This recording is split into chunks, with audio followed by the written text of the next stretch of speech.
Twongeye kubasuhuza nshuti bavandimwe mukomeje gukurikira gahunda za televiziyo TVS muri studio muri kumwe nanjye Ivan muri iki gitondo cyo kuwa kabiri tariki 26 kwezi kwa kabiri 2024.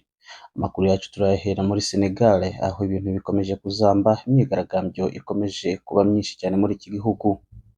Muri Nigeria haravugwa ishimutwa ry'abanyeshuri.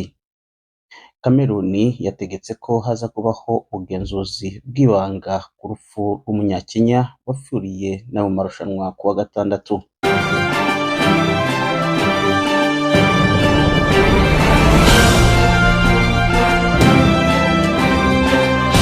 Amakuru yacu turayahera muri Senegal aho imyigaragambyo ikomeje kuba mu buryo bukomeye cyane, ubwo umukuru w'igihugu yari yatangaje ko kuri uyu wa mbere baza kugira inama n'abatavuga rumwe nawe, ariko iyo nama ikaba itabaye.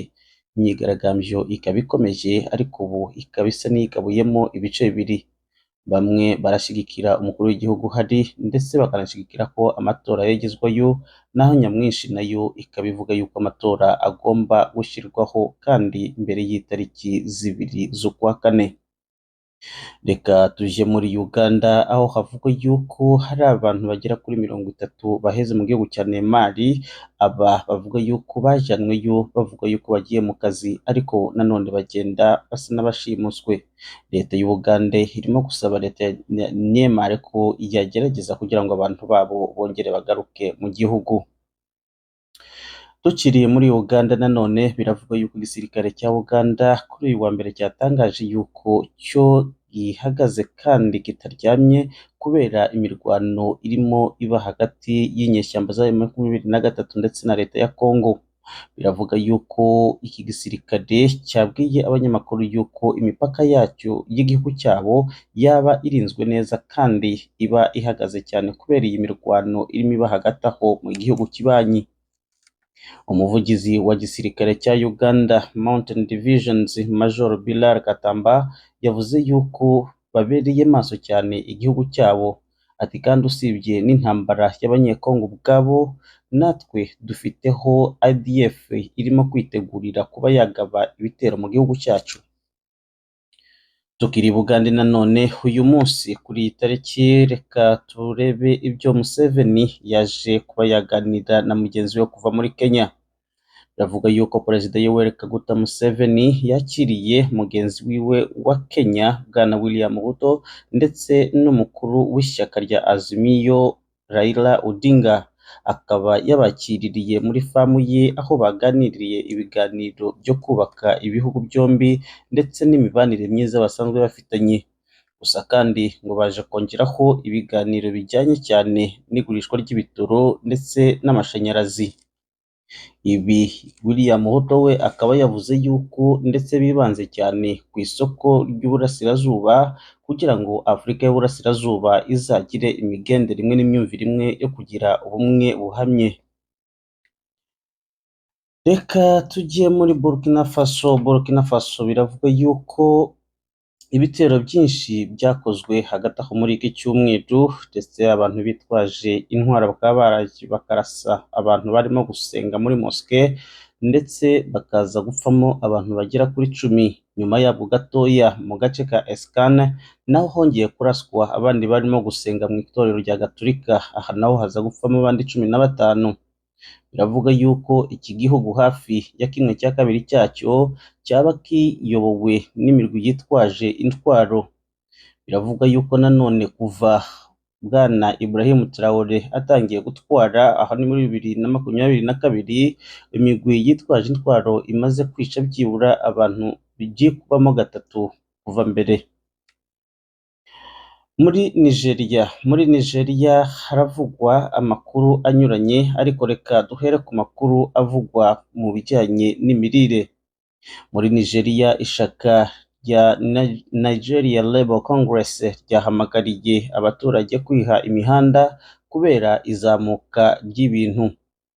Biravuga yuko ibiciro byazamutse cyane muri iki gihugu, byatumye iri shyaka rihamagarira abantu bose kujya mu mihanda kugira ngo babwire leta ishobore kugabanya ibiciro.